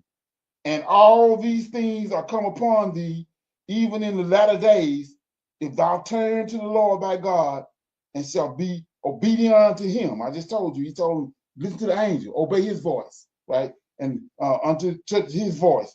For the Lord thy God is a merciful God. He will not forget, he will not forget thee, neither destroy thee, nor forget the covenant of thy fathers, which he swore unto them. For ask now of the days that are past, which are before thee, since the day that God created man upon the earth, and ask from one side of heaven unto the other, whether there have been any such thing as the great thing is, or have been heard like. Did ever a people hear? Check it out. This is what AJ be talking about right here. Say, did ever a people hear the voice of God speaking out of the midst of a fire, as thou hast heard, and live? So let's clarify it. So we see in Deuteronomy, Exodus chapter 3, Michael is the one. He landed on a bush. He's a consuming fire. He's a consuming fire. Then Yahweh that's in heaven spoke through him. Both of them there. He's speaking. He's in heaven. He's speaking through Michael to Moses in the bush. So let's keep going. And did ever people hear right here? Did ever people hear the voice of God speaking out of the fire, out of the midst of the fire, and thou heard and lived? Only reason they lived because he ain't there. He's speaking through Michael. And they heard what he was saying, and they lived. Now watch this. Or have God a say to go and take him a nation from the midst of another nation by temptation, by signs, by wonders, and by war, and by a mighty hand, and by a stretched out arm, and by a great terror, and according to all that the Lord your God did for you in Egypt before your eyes. Unto thee it will show. Here we go right here. Unto thee it will show that ye might have known that the Lord, he is God. Check it out. He is God. There's none else besides him. Now watch who he is. Out of heaven, he made thee to hear his voice. That's Yahweh. Out of heaven, he made thee to hear thy voice, that he might instruct thee. And upon the earth, he showed thee that great fire. There you go. That's Deuteronomy chapter 44 and 6. Both of them. Let me read it again. Out of heaven, he made thee to hear his voice, that he might instruct thee. And upon the earth, he showed thee his great fire. And thou heardest his words out of the midst of the fire. There it is. Okay? And said, and because he loved thy fathers, therefore he chose their seed after them and brought thee out in his sight with his mighty power out of Egypt. So what is his mighty power? Yahweh mighty power. Michael. Now 38. To drive out nations from before thee, greater and mightier than thou art. To bring thee into to give thee their land for an inheritance, as it is this day. Now here you go again. Second witness. Know therefore this day, and consider it in thine heart, that the Lord, he is God in heaven, above, and upon the earth. See that? There's none else. They go both of them again. Let me read it again. Know therefore this day, and consider it in thine heart, that the Lord, he is God in heaven, above, and upon the earth, beneath. There's none else. They go both of them again. And you say, what you talking about? Let's go one more place. Give you another example. Okay?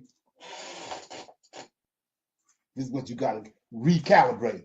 So anyway, look at this. I'm in Exodus right quick. You say, well, what you talking about, brother? Let's go right here. Look at this. Right quick. Let me get it.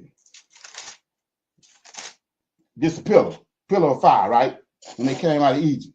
17. And it came to pass when the Pharaoh had let the people go, that God led them not through the way of the land of the Philistines although that was near. For God said, lest peradventure the people repent when they see war, that they return to Egypt. But God, look at this, but God led the people about through the way of the wilderness of the Red Sea, and the children of Israel went up, harnessed out of the land of Egypt. And Moses took the bones of Joseph with him, for he had straightway sworn, children of Israel, saying, God is surely visit you, and ye shall carry up my bones away hence with you. And they took their journey from Sikloth and encamped at Etham in the edge of the wilderness. And now here we go. And the Lord went before them by day in the pillar of a cloud, and he led them by the way, and by night in a pillar of fire. There they go again, to give them light, right? And to go by day and by night, both of them. They one and the same. This is where they get it from with JC. There it is. Okay, let that firmate. Let me read it again over here. Verse 36 in Deuteronomy chapter 4, 36. The Lord, almost 35. Unto thee it was showed, talking to our forefathers, unto thee it was showed that thou mayest know that the Lord, he is God. See that? That's why it's saying this. There is none else besides him. Out of heaven he made thee to hear his voice, that he may instruct thee. And upon the earth he showed thee this great fire. And thou heard of his words, and out of the midst thereof the fire. And once you get the revelation on that, everywhere you go, you're going to see that. That's what's going on. That's what they done denigrated. The understanding of the Most High. Don't get no plainer than that. And like I said, you can do with it what you want. Put it on your back or let it roll off like water on a duck back, whatever you want to do with it. Okay? Any comments?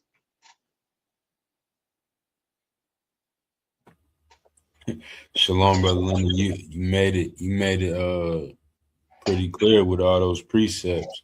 But once I was shown, I will say, sir, once you showed me that, then I can't help but see the Lord of hosts all throughout the Old Testament. Oh yeah, there it is. They work simultaneously. It says one and the same, but it's the way he created this angel that's like him. And then once you see that, what he just showed them, it was showed our forefathers. And then you go back to the beginning in the creation, you see it. Then you see it. Like, let's look at it. Right quick. You see it again right here. He says, right here, let's look at it.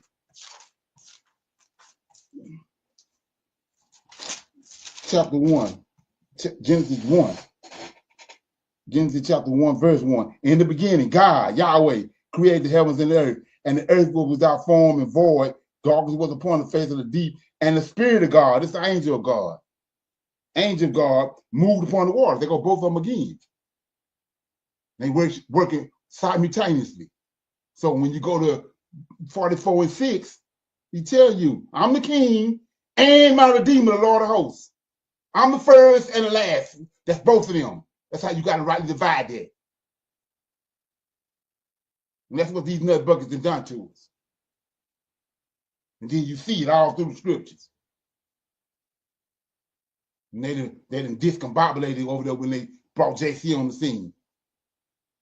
Like I said, what they used with typology.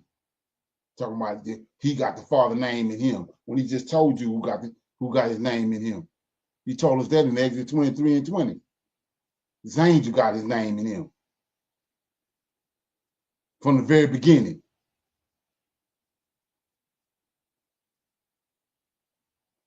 Ain't there something? Right, yes, sir.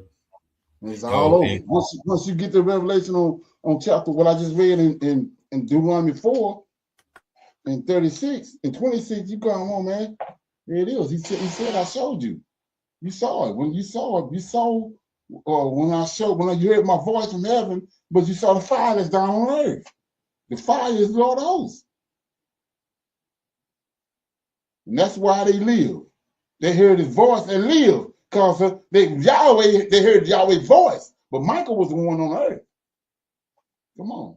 And he continues to keep telling you about his footstool. What's the footstool? The earth. Michael's on the earth. Like I said, the temple that's in Jerusalem ain't none of the Yahweh temple. Yahweh temple is in heaven. David and Solomon and all them, they ain't dealing with Yahweh. They're dealing with the Lord of hosts. David got a desire to build a temple for the Lord of hosts in Jerusalem, in Mount Zion. Not Yahweh. Come on. And then you remember we always was talking about that verse. It was clear. It had clarity on it then, but this gave it way more clarity when he says that they didn't know him as God Almighty. Remember that when he first went to Egypt? Right. Yes, sir. They ain't know me as God Almighty, but they knew me as Jehovah. See what I'm saying? But after he came and he shut down Egypt and delivered the Israelites out of that, then they knew it's two of them. They the same. They working, you know what I mean? They in sequence. Come on. Like I say, do with it what you want.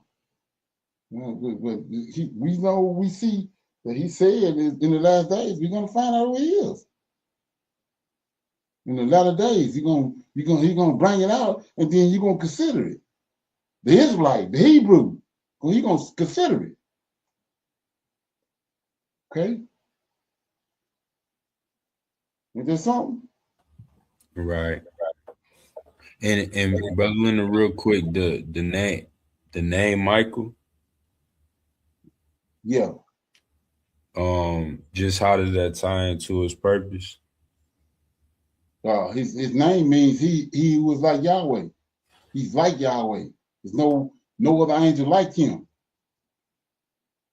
He's like Yahweh. He operates like Yahweh. That's why I was saying when they couldn't distinguish the difference until when he came to Egypt, delivered the Israelites.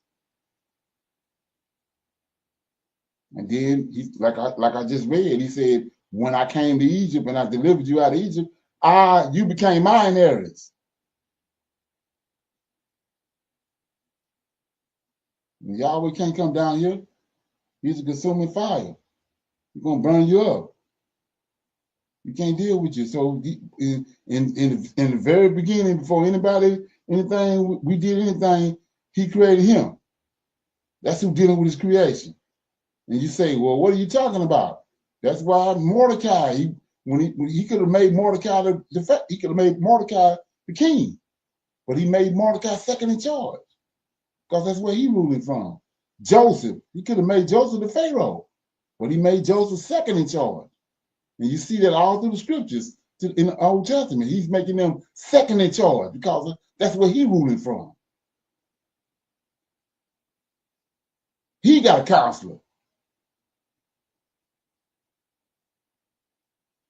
Okay, and like I said before, you ain't gonna wake up and roll over on the side of the bed and get this information and rightly divide it. It's a process. Okay. So yeah, that answer the question. Right. Sure. Okay. You got anything else? Or if you don't, you can pick a scripture. Oh yes, sir. In Deuteronomy 32, verse 8 and 9, and Brother Leonard, I was gonna read this out of the Targum as well, because it kind of reads how it read in the verse I read earlier. And so, but with a little different information. And so verse 8 says, when the Most High made an allotment of the world unto the nations, which proceeded from the sons of Noah, in the separation of the writings and languages of the children of men at the time of the division, he cast the he cast the lot among the 70 angels, the princes of the nations, with whom is the revelation to oversee the city.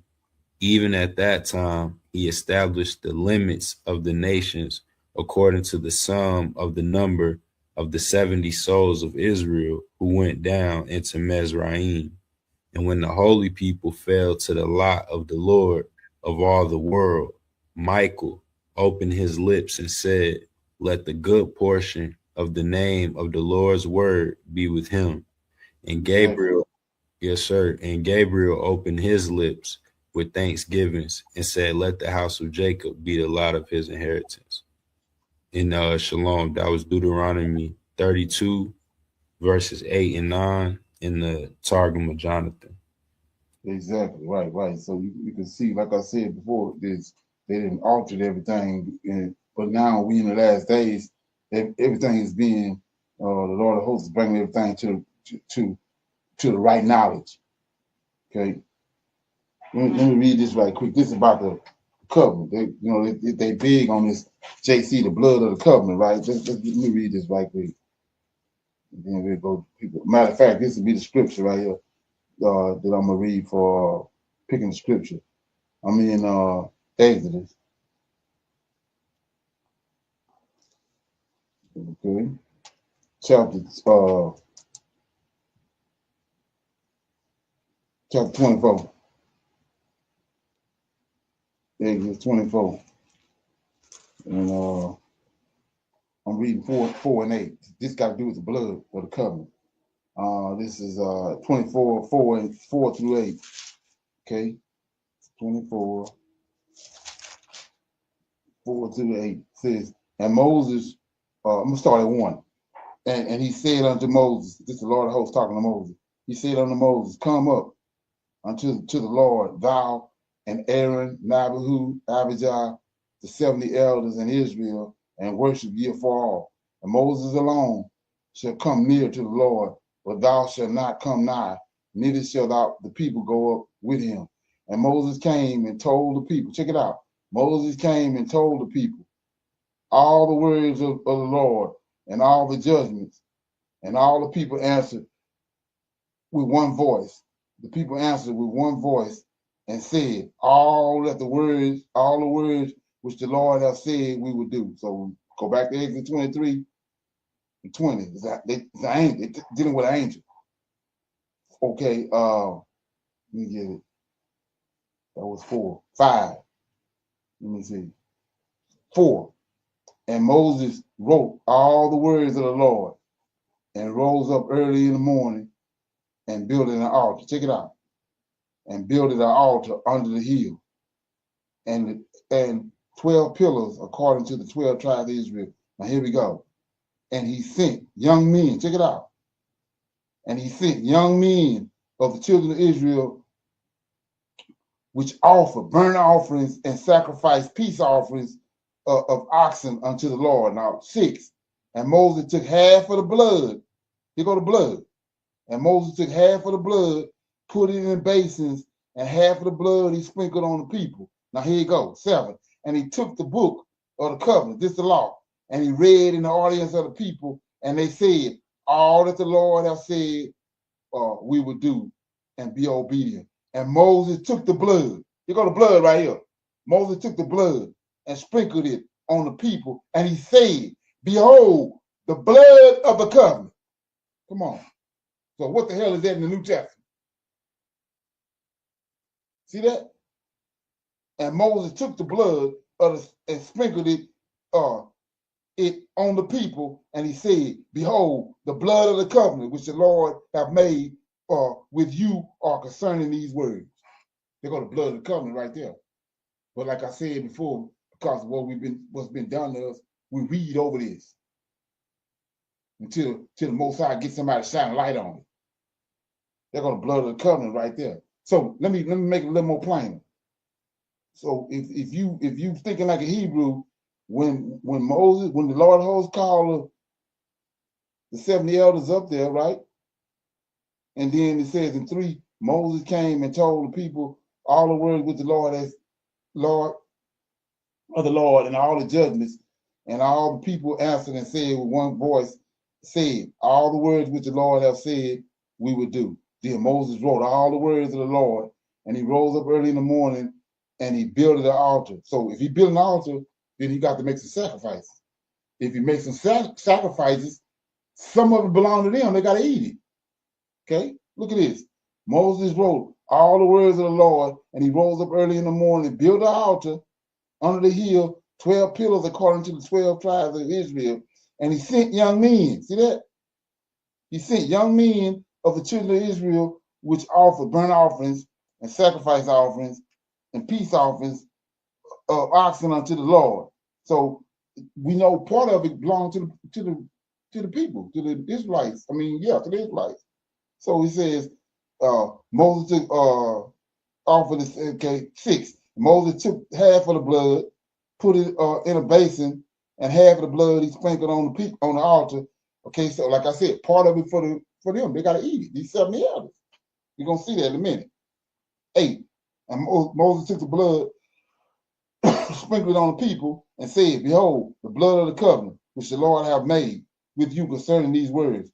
Then went up Moses, Abihu, Aaron, Nabal, Abihu, and the 70 elders of Israel, and they saw, back to what I just showed you, they saw the God of Israel, and there was under his feet, as it were, the paved work of a sapphire stone, and as it were, the body of heaven in its clearness.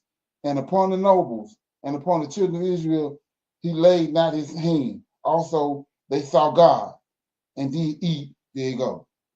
Did eat and drink. See that? So he said, what are you talking about? Let's go. What are you talking about? Okay. Genesis 18. Let's go to Genesis 18. Ain't nothing new under the sun. Genesis 18. Here we go. See, the Lord appeared. This is the angel of the Lord, appeared unto him. This is Genesis 18:1. The Lord appeared unto him in the plains of Mamre, and he sat in the tent door in the heat of the day. Lifted up his eyes and looked. Lo, there are 3 men, these 3 angels, stood by him. And when he saw them, he ran to meet them by the tent door, bowed himself toward the ground, and said, my Lord, it's the angel, Michael, if now I have found favor in thy sight, pass not away, I pray thee, from thy servant. Now watch what happened. Let a little water, I pray thee, be fetched. Wash your feet. Okay, like I told you, typology. Now, you get to the New Testament, they putting this on JC. And I will fetch a morsel of bread. Go back up. Let a little water, I pray you, be fetched. Wash your feet. See that? And rest yourselves under the tree. See that? And I will fetch a morsel of bread. Same thing we just read. I will fetch a morsel of bread and comfort ye your hearts. After that ye shall pass on, for therefore are ye come to your servant. And they said, do so. These angels said, they said, do so, as thou hast said. Now watch this. Abraham hastened into the tent under Sarah and said, make ready quickly 3 morsels of fine meal, knead it, and make cakes upon the heat. Now watch this. And Abraham ran into the herd, just like we just saw over there in 24. He ran into the herd, and he fetched the calf tender and good, gave it unto the young men, and hastened to dress it. Now here you go. And he took butter and milk and the calf which he had dressed, and set it before them, and he stood by them under the tree, and they did eat. Same thing over there. Like I said, as long as you're dealing with JC, you ain't gonna see none of this. You're gonna fumble with it. Okay. So, with that being said, you got anything else? No, sir. Okay, so with that, with that being said, I'm gonna say shalom, shalom, and another shalom. So, like I said, you want some more of this? You can come stop by every Tuesday. We got Bible briefing. Okay, shalom, shalom, and another shalom. Shalom. recommend that you get this book and you read it because it's a must that you understand who God head is in the order that's in the Old Testament and Tanakh, because it's not the same as in the New Testament. And when you read this and you get an understanding, then the scriptures open up, and then you begin to understand. So I highly recommend that you get this book. It's the Elohim of Israel. And it's a breakdown on the word Elohim and who the God of Israel is and the Godhead.